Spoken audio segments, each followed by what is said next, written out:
it's the Faithful Fairy, and today we're going to be talking about self-respect.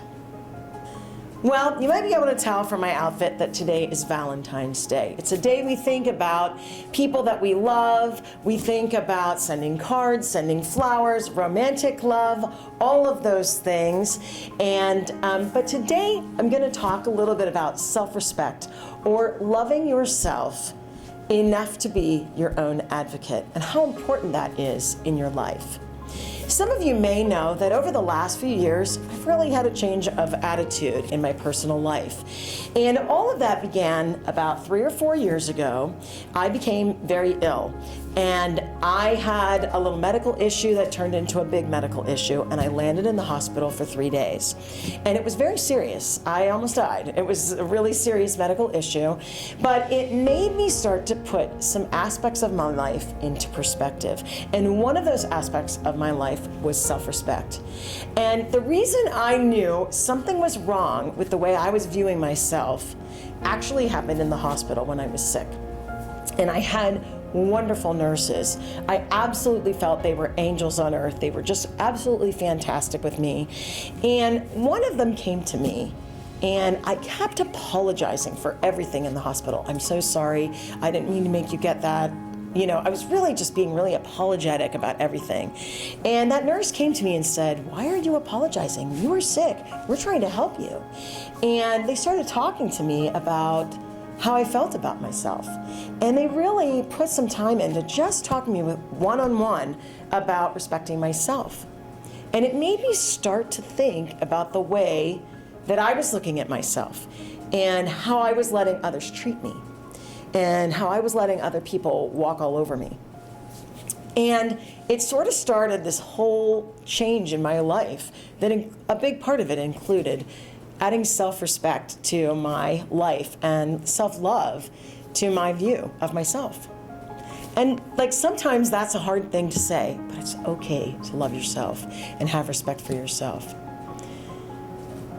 Sometimes with self-respect, it's important to speak up.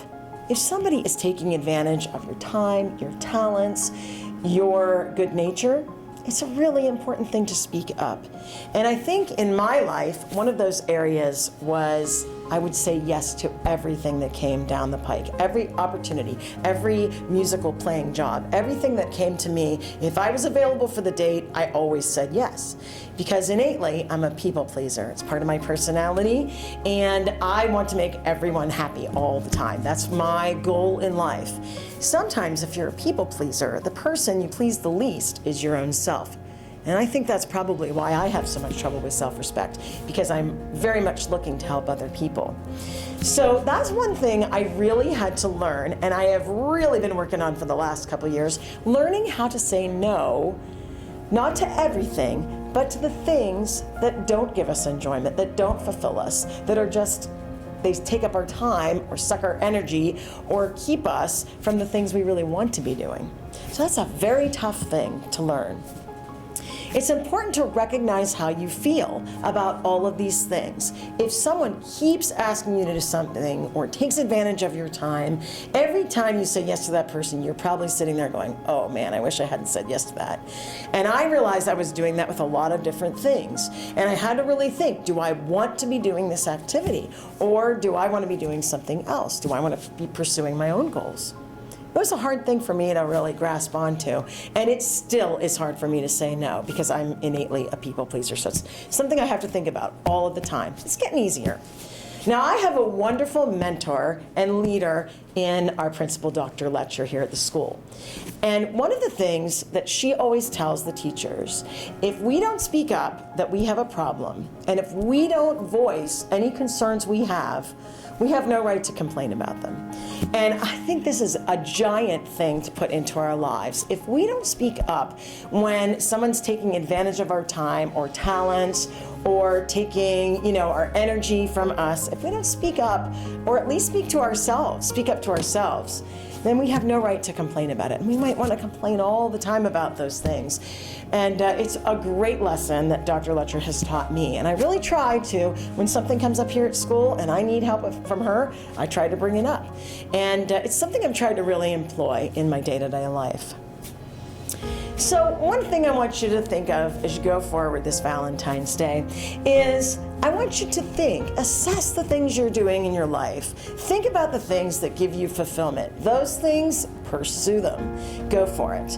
And the things that are just eating your time or eating your energy, maybe be a little bit more careful, respecting yourself, loving your time, loving your talents, loving your energy, and respecting it. And you really also, the other thing I'd like you to take away is you must speak up. You must be your own advocate, even when it's not easy. And this Valentine's Day, I want you to make yourself your Valentine and keep up that self-respect.